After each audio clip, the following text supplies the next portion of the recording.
Yo, apa kabarnya para pendengar yang setia, khususnya kamu-kamu yang berpotensi untuk maju terus di bidang K3. Kamu adalah orang yang luar biasa, teman-teman semuanya yang bersedia memberikan waktu dan kesempatannya di depan monitornya masing-masing untuk mendengarkan sekilas daripada cerita kontraktor safety management system. Pada umumnya kontraktor safety management system ini lebih kepada berbicara bagaimana proses standarisasi itu sedang dilaksanakan. Cuman bedanya kontraktor safety management system ini lebih terkhusus membicarakan tentang aspek ketiga sebagai sebuah salah satu faktor requirement yang terpenting untuk dipersyaratkan di dalam proses sebuah tender. Ya, memang berbicara soal proses tender sama juga dengan berbicara tentang pengadaan, gitu ya, di mana sebenarnya aspek safety itu tidak terlihat secara teknikal, cuman dia ada hadir terintegrasi di dalamnya. Inilah dengan waktu yang sangat singkat kita coba bahas berbicara tentang kontraktor safety management system. Saya izin memperkenalkan diri, nama saya Ridwan Stefelis Mamora, aslinya dari Sumatera, tinggalnya di Sulawesi Selatan, dan selalu setia menemani Anda dimanapun berada melalui channel YouTube saya yang bernama Mora Channel. Jangan lupa like dan subscribe terlebih dahulu. Baik, kita kembali membahas tentang kontraktor safety management system, teman-teman semuanya. Kira-kira kenapa kita butuh membahas tentang kontraktor safety management system ini? Ya, yang biasanya kita singkat dengan sebutan CSMS ya. Basically gitu. Ini menjadi sebuah dasar gitu ya.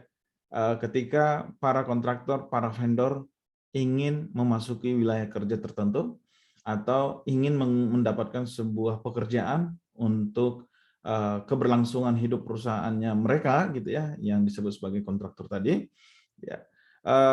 Dijadikan sebagai acuan dalam aspek ketiga gitu ya. Melihat sejarah di belakang sebenarnya. Melihat banyaknya kejadian, melihat kompleksitasnya risiko yang akan dihadapi. Ya, tentu saja kalau kita melihat secara internal di tempatnya masing-masing, ya mungkin sudah ada sistemnya. Mungkin sudah ada aturannya. Mungkin sudah jalan aspek safety-nya. Bisa jadi SDM-nya kompetensi, bisa jadi manajemennya komitmen. Tapi bagaimana dengan kontraktor ketika mereka ingin memasuki sebuah wilayah kerja dan ingin mendapatkan sebuah proyek seperti itu kira-kira. Nah, dilihat dari itu semuanya, tidak salah kalau kita menyimpulkan kontraktor safety management system itu sangat penting, teman-teman semua. Baik, selanjutnya apa sih yang dimaksud dengan CSMS gitu ya? CSMS itu merupakan sebuah sistem yang sangat komprehensif sekali menurut saya, karena dia ada tahapan demi tahapan yang akan dilewatinya, tidak bisa melangkahi, tidak bisa skip. Kita nggak usah melakukan tahapan satu langsung aja ke tahapan kedua, nggak bisa, karena dia saling berkaitan. Ada dulu nih tahapan pertama, baru kita bisa konsen kepada tahapan kedua. Fokus dulu nih di tahapan pertama, jelas dulu nih, clear dulu nih, ya kan, dikelarin dulu nih, baru kita bisa lanjutkan di tahapan kedua. Sepenting itulah dan seturut itulah implementasi daripada sebuah CSMS, yang mana dia sangat komprehensif sekali. Dia mampu mengelola sebuah bahaya dan risiko yang sudah dilakukan secara komprehensif gitu ya, yang nantinya hasil daripada pengelolaan bahaya dan risiko itu dijadikan sebuah persyaratan, dituangkan di dalam term of reference ataupun kontrak bahasa umumnya seperti itu. Seluas itulah definisi daripada kontraktor safety management system. Tapi teman-teman harus mengetahui kontraktor safety management system, kalau kita lihat secara akronimnya ada safety di dalamnya, itu nggak hanya berbicara tentang keselamatan kerja ternyata, tapi itu juga include berbicara tentang bagaimana kita bisa monitoring kesehatan pekerja yang sedang melakukan pekerjaan di lapangan nantinya. Bahkan justru kita juga dituntut untuk menjaga tidak ada kerusakan lingkungan. Makanya ya salah satu yang dilakukan kontrol bagaimana supaya lingkungan tetap terjaga itu ada di dalam wadah ini, teman-teman semuanya. Oke, itu yang dimaksud dengan definisi. Nah, sedikit kita harus membahas tentang hukum seperti itu kira-kira ya. Sebenarnya kalau kita lihat secara umum di Indonesia itu yang sudah tenar gitu ya, pasti PP 50 tahun 2012 ya. Berbicara tentang arahan dari pemerintah untuk setiap industri wajib mempunyai sistem manajemen K3. Nah, tapi kalau kita kaji lebih dalam, kalau kita telusuri lebih jauh, ternyata sebelum 2012 sudah ada aturan daripada Permenaker. Permenaker nomor 5 tahun 1996 berbicara tentang pengelolaan K3 di industri yang ada di Indonesia khususnya. Pastinya lah ya Indonesia, karena kita konteks bicaranya adalah Indonesia. Nah,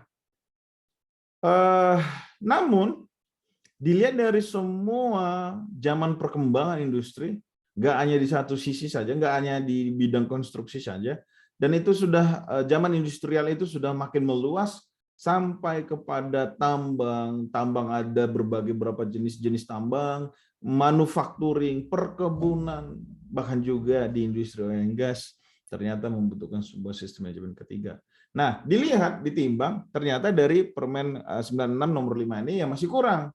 Yang mengeluarinya kan dari Permenaker RI, sedangkan industrialnya dari berbagai macam sektoral. Banyak compliance, banyak regulatory yang integrity di dalam setiap industri-industri yang ada. Jadi dinilai kurang jos lah bahasanya gitu. Nah, kemudian di tahun 2012 ya lahirlah PP 50 2012 dikuatkan oleh pemerintah pusat secara langsung yang pada waktu itu ditandatangani oleh Presiden Republik Indonesia. Tahun 2012 Bapak Susilo Bambang Yudhoyono ya yang menandatangani. Nah, sedikit tentang hukum ya dari kacamata hukum terkait tentang implementasi sistem manajemen K3. Nah, kalau Anda ingin menyampaikan sebuah pertanyaan, apa hubungannya dengan Contractor Safety Management System? Nah, itulah yang akan kita bahas sebenarnya di topik selanjutnya. Ya, tapi untuk membuat kita ter-encouragement, ter-refreshment, kemudian membuat kita ter-reinforcement di dalam pemahaman Contractor Safety Management System ini, perlu kita ketahui dulu latar belakangnya. Kenapa muncul CSMS gitu ya? Padahal dari sisi hukum pun yang dimandatorikan bukan CSMS-nya secara langsung sebenarnya, tapi lebih kepada kesistematikaan manajemen K3 harus ada di setiap perusahaan industri. Itu dia. Nah, kalau dilihat dari latar belakang, itu lebih kepada fundamental bagaimana caranya supaya bisa terimprove dengan baik, terimplementasi dengan baik. Logikanya begini, kita sebagai owner, gitu ya, pasti sudah mempunyai sistem manajemen K3. Kita sudah melahirkan setiap metode-metode bagaimana mereduce sebuah risiko dari setiap bahaya-bahaya yang ada di bidangnya kita masing-masing. Kan gitu. Berbagai macam banyak cara gitu. Kalau kita melihat ke arah standar, banyak orang sudah menjadikan sebuah standar daripada ISO sebagai referensi ISO 31000, yaitu berbicara tentang risk management system. Itu masuk teradop ke dalam sistem manajemen K3-nya di sebuah perusahaan, owner gitu ya. Kalau di industri oil and gas ya kadang kita sebut dengan sebutan nama KKKS gitu ya, K3S gitu. Bapak-bapak kan semuanya. Nah, itu dia. Yang mana itu semuanya menjadi sebuah fundamental, setiap internally perusahaan harus ada gitu. Masalahnya ada pihak lain, ada pihak ketiga yang akan mau join dengan kita, beraktivitas di lingkungan kita, terus bagaimana kita caranya tahu kalau mereka itu sudah punya sistem manajemen K3?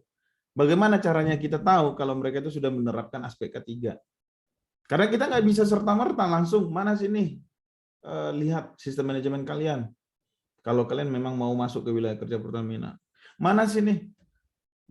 Kalau dikatakan boleh atau tidak, bisa atau tidak, ya saya hanya bisa menjawab, bisa. Tapi masalah boleh atau tidaknya, apakah ada nanti khawatirnya sandungan kepada hukum? Apakah nanti ada kekhawatirannya kepada konflik interest dan lain sebagainya? Itu dia. Makanya hematnya dibutuhkan sebuah wadah untuk menjembatani hal tersebut supaya tidak ada kerugian antar kedua belah pihak. Oke. Nah, terus kemudian berikutnya adalah banyak yang berpendapat bahwa safety seharusnya berada pada saat jika sudah terjadi sebuah kerugian. Nah, itu adalah pemikiran yang salah. Banyak orang berpendapat juga bahwa safety seharusnya ada di bawah operasional. Nah, itu adalah terlebih-lebih salah lagi gitu. Safety itu nggak bisa dikatakan lebih di depan atau lebih di belakang, nggak bisa. Safety itu ada di mana-mana, di awal, di tengah, di akhir. Implementasinya yang penting gitu loh. Sedangkan faktorisasi yang ada dalam sebuah implementasi safety itu ada peralatan, proses, orang gitu ya. Nggak mungkin peralatannya cuma di tengah doang, di awal ada. Proses pekerjaan nggak mungkin cuma di akhir doang, ya dari awal juga. Orang yang mengerjakan nggak mungkin dikerjakan di intervensi orang di tengah ataupun di akhir. Ya nggak mungkin kan, berarti ada hantu di situ. Pasti dari awal juga. Seperti itu kira-kira teman-teman. Makanya dia nggak salah kalau dikatakan terintegrasi di semua tahapan pekerjaan aktivitas yang ada aspek safety itu. Nah terus hubungannya kepada CSMS apa? Nah CSMS ini merupakan sebuah wadah yang menjembatani untuk memastikan adanya sebuah bridging telah dilakukan antara kedua belah pihak untuk menemukan kesesuaian. Yang pertama, kesesuaiannya apa yang mau dilihat? Oh benar, si mitra kerja, si kontraktor itu sudah memiliki sistem manajemen K3. Itu yang pertama, ada atau tidaknya. Yang kedua, biasanya ditunjukkan by evidence. Bagaimana tentang kepemimpinannya? Berarti dari evidennya kita lihat. Bagaimana tentang proses pekerjaan sesuai dengan bidangnya? Dari evidennya kita lihat, dari prosedurnya kita lihat, dari registering activity-nya kita lihat. Manusianya sesuai nggak dengan bidangnya, dari evidennya kita lihat, dan semua itu dari dokumen. Kurang puas, kita bisa nggak melihat sampai lebih detail? Bisa, silakan. Gitu ya. Ya tapi ya itu secara generalnya tergantung kebijakan masing-masing perusahaan. Kalau di tempat saya yang bekerja, untuk nilai resiko pekerjaan medium, untuk nilai resiko pekerjaan tinggi, wajib dikatakan verifikasi ke lapangan. Benar atau tidaknya seperti apa yang disubmit di dalam sebuah dokumen. Kira-kira seperti itu. Nah, disitulah nanti kita bisa menemukan si kontraktor ini sudah punya sistem manajemen K3, sudah sesuai prosedur semuanya, sudah sesuai dengan peralatan yang akan digunakan, sudah sesuai dengan proses kerja yang dipersyaratkan. Kalau tidak lengkap, apakah serta-merta langsung cut off? Tidak. Makanya ada sistem scoring, makanya ada kesempatan untuk memperbaiki, makanya ada persyaratan untuk memenuhi dengan deadline sistem. Seperti itu.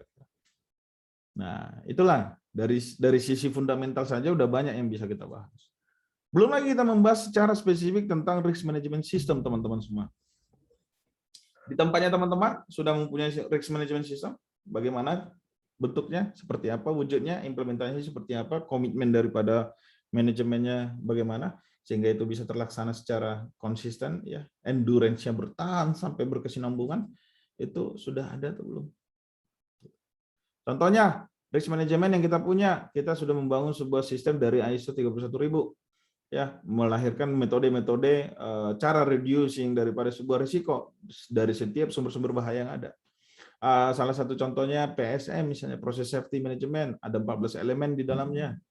Bagaimana setiap aktivitas yang berhubungan dengan bahan kimia atau bahan berbahaya sudah tercapture dan sudah terkontrol dengan baik sehingga aktivitas itu bisa terminimalisir semua potensi-potensi keadaan yang ada. Seperti itu kira-kira. Maka daripada itu, teman-teman nanti akan mendapatkan pemahaman yang lebih baik lagi terkait daripada kontraktor safety management system definition. Seperti itu kira-kira. Oke, lanjut. Kemudian di sini merupakan sebuah pembelajaran tambahan gitu ya. How to reduce sebuah risiko dari setiap bahaya yang ada. Ya, pasti banyak lah ya, pasti banyak. Itu yang membuat kita terstimulus, yang membuat kita semangat ya, yang membuat kita sepakat, yang membuat kita konsisten, komitmen untuk penerapan daripada bagaimana caranya kita mereduce risiko. Cuman hubungannya kepada kontraktor safety management system ini apa? Keterlibatan kontraktor itu. Bagaimana caranya kita bisa intervensi, mereduce sebuah risiko ketika yang melakukan aktivitas operasional yang membantu kita itu adalah kontraktor. Ya, 3 item ini faktornya. Dari sisi hukum, dari sisi evaluasi risk manajemennya seperti apa, metode seperti apa yang digunakan, correlated nggak dengan apa yang kita punya, selaku pemilik area, misalnya gitu ya. Terus kemudian bagaimana tentang program-program daripada aspek K3-nya? Apakah ada kejadian kecelakaan penyakit akibat kerja di masa lampau ya yang diperbaiki saat ini menjadi sebuah learning from event sehingga ada semacam improvement yang sudah dilakukan untuk pekerjaan-pekerjaan tender ke depannya oleh si mitra kerja itu ataupun si kontraktor itu. Ya, seperti itu kira-kira teman-teman. Kalau ada pertanyaan silakan komen di kolom komentar di bawah ini. Oke, keterlibatan dari sisi hukum sudah kita bahas sebenarnya, hanya saya tambahkan dari sisi standar and code. Kalau dari Permen 0596 sudah jelas, ya instruksi cuman belum kuat, nggak seampuh PP 50 tahun 2012. Kenapa? Permen 0596 itu yang mengeluarkan adalah Kemenaker. Sedangkan industrial ini sektoralnya banyak, nggak hanya konstruksi doang, ya tambang ada, manufacturing, perkebunan ada, perairan ada, oil and gas ada gitu ya. Jadi serasanya itu ya kurang empowering gitu ya. Maka lahirlah PP 50 tahun 2012 teman-teman semuanya. Nah, yang mau saya tambahkan sebenarnya di ruang lingkup standar and code sebenarnya, yang mana banyak orang memberikan feedback kepada saya, apakah OSAS, apakah ISO itu wajib? Nah, ada yang bisa memberikan jawaban? Masukkan ke kolom komentarnya, teman-teman. Karena yang ingin saya sampaikan penekanannya di sini adalah standard and code itu adalah sifatnya voluntary di setiap negara yang masuk terpublish sebuah standard and code. Kecuali mungkin di negara di mana publishnya, di mana lahirnya sebuah standard and code itu bisa dikatakan mandatory. Contoh di Inggris British Standard, eksekutif HICC, nah itu kan memang dari K3 ministry-nya langsung yang melahirkan daripada aturan-aturan aspek K3. Wajib berarti di sana. Tapi ketika standar dari mereka itu sampai mendarat di Indonesia, dia nggak bisa dikatakan mandatory. Dia nggak bisa dikatakan wajib karena sifatnya voluntary. Cuman di tempat-tempat kerja di mana teman-teman berada, jika ingin mensertifikasi dari OSAS ataupun sekarang ini adalah ISO 45001/2018, sah-sah aja, boleh-boleh aja. Karena memang yang ada di dalam konten daripada ISO ataupun standar and code secara umumnya itu adalah berbicara tentang bagaimana mendevelop sebuah sistem. Seperti itu.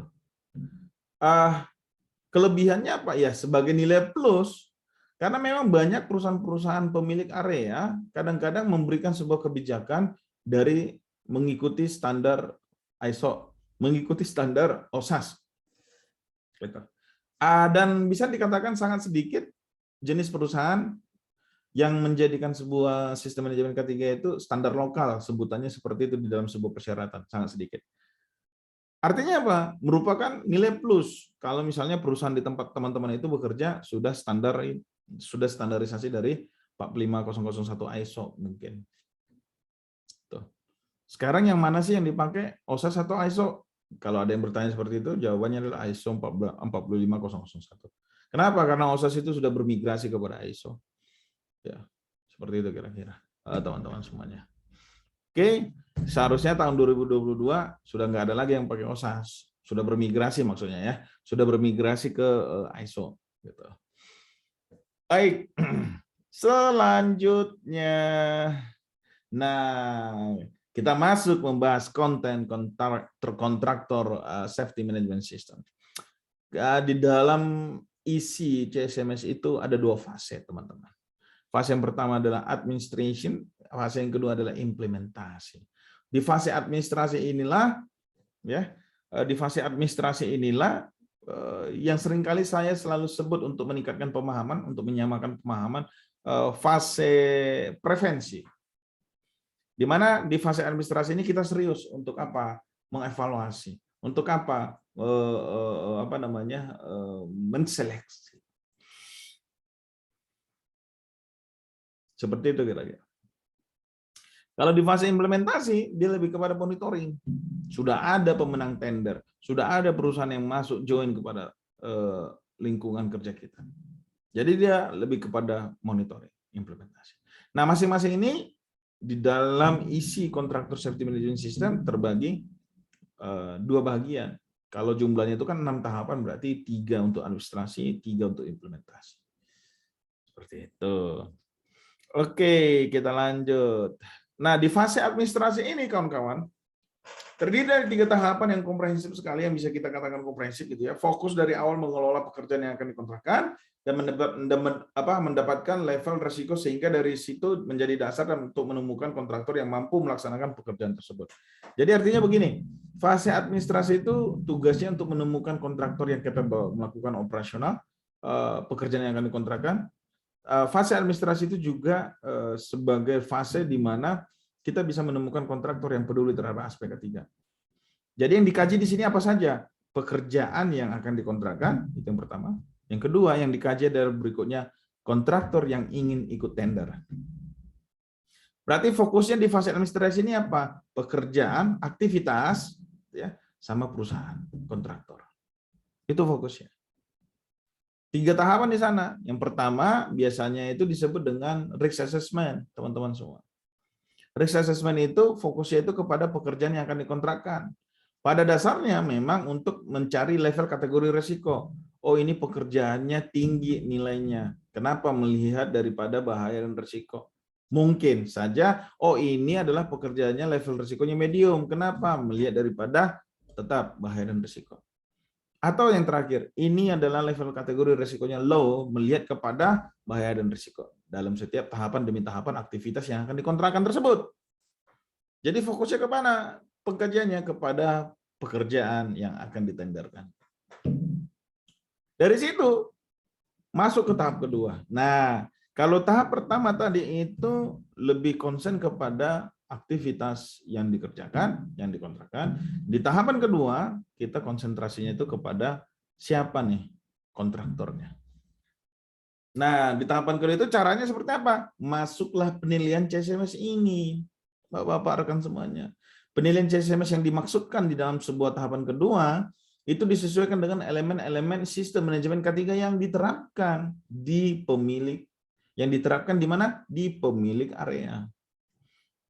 Elemen 1, 2, 3, 4, 5, 6, 7, 8 misalnya. Dari 8 elemen ini akan ditelusuri dan disinkronisasikan terhadap pekerjaan yang akan dikontrakkan. Ya kan? Yang ditelusuri apa? Sistem manajemen ketiganya si kontraktor yang mengikuti tender. Seperti itu kira-kira. Oke. Nah, itulah disinkronisasikan. Ujung-ujungnya daripada tahapan kedua ini seperti apa? Ya penilaian lah ya, penilaian sehingga melahirkan hasil evaluasi dengan bentuk scoring. Dari situ nanti leveling daripada kemampuan melakukan risikonya terlihat daripada skornya. Karena ada range-nya, ya tergantung teman-temannya. Ya seperti apa prosedur gitu ya, petunjuk laksana, juklak gitu ya, daripada pembagian skor, range, level risiko. Kalau di tempat saya yang bekerja, ya karena kita sudah mempunyai sistem sendiri, pedoman CSMS-nya dibangun dengan sendiri gitu ya. Kita tentukan 3 bagian ya, nilainya dari 35. Jadi kalau kontraktor itu lulus penilaian kualifikasi CSMS dengan skor 35, artinya apa? Mereka lulus kualifikasi CSMS dengan kemampuan melakukan pekerjaan risiko rendah. Kalau misalnya 70, ya mungkin dia sudah medium, ataupun dilihat dari pertimbangan lainnya, bisa ditambahkan skornya sedikit, dia sudah bisa masuk kepada level risiko tinggi. Kontraktor-kontraktor yang lulus kualifikasi CSMS di risiko tinggi, itu bisa mengikuti semua jenis level risiko kontrak. Ya tergantung kepada perusahaannya, dikembalikan kepada mereka tentunya. Apakah mereka nanti mau downgrade untuk melakukan pekerjaan level risiko yang ada di bawahnya. Kalau Anda teman-teman semuanya ada pertanyaan, Pak, kalau ada sebuah perusahaan kontraktor yang tadinya itu targetnya level risiko tinggi nih untuk kelulusan CSMS-nya, cuman nggak nyampe nilainya, jadi dia diberikan kelulusan menengah. Itu bisa nggak ya kira-kira mengajukan nilai ulang? Bisa. Ya tergantung ke kebijakan sebuah organisasi ataupun perusahaan. Melihat dari sisi durasi waktunya kapan diperbolehkan, melihat daripada kompleksitas risiko pekerjaan. melihat daripada final decision, ya, kebijakan panitia pengadaan terhadap si kontraktor tersebut. Jadi nggak ada aturan saklek soalnya di perundang-undangan. Berikan kesempatan kepada kontraktor untuk nggak ada dikatakan seperti itu. Jadi ya mohon mengikuti kebijakan-kebijakan perusahaan-perusahaan si pemilik area. Kalau dikatakan bisa atau tidaknya ya seharusnya bisa. Di tempat saya bekerja aja diberikan waktu kesempatan memperbaiki sistem, ya, yang harus tertuang di dalam sebuah EV dan dokumen dalam masa waktu 6 bulan baru bisa mengajukan nilai ulang. Itu syaratnya kalau di tempat saya. Seperti itu kira-kira teman-teman semua. Nah, biasanya di fase administrasi itu ada 3 tahapan. Tadi sudah kita bahas 2 tahapan. Tahapan terakhirnya itu adalah vendor seleksi. Seleksi itulah, ya, menjadi tahapan ketiga yang ada di dalam fase administrasi. Kita cocokkan antara tahapan 1 dengan tahapan kedua. Bagaimana cara menseleksinya seperti itu. Tapi ada biasanya nanti diadakan private meeting, ya. Nanti diadakan private meeting, setiap kebutuhan selection kontraktor akan dipersyaratkan di sana, apa saja yang akan disubmit di sana, jenis-jenis dokumennya, ya, mulai daripada urusan daripada operasional pekerjaan yang akan dikontrakkan, apa saja dokumen yang ada di dalamnya, program lah, engineering lah, prosedur lah, dan lain sebagainya. Include juga berbicara tentang high safety plan, program aspek safety selama pekerjaan sedang berlangsung, apa saja nih yang bisa ditawarkan oleh si kontraktor kepada pemilik area. Yang terakhir, yang ketiga adalah berbicara tentang komersial dokumen. Nah, itu berbicara nilai kontrak, hukum, dan lain sebagainya.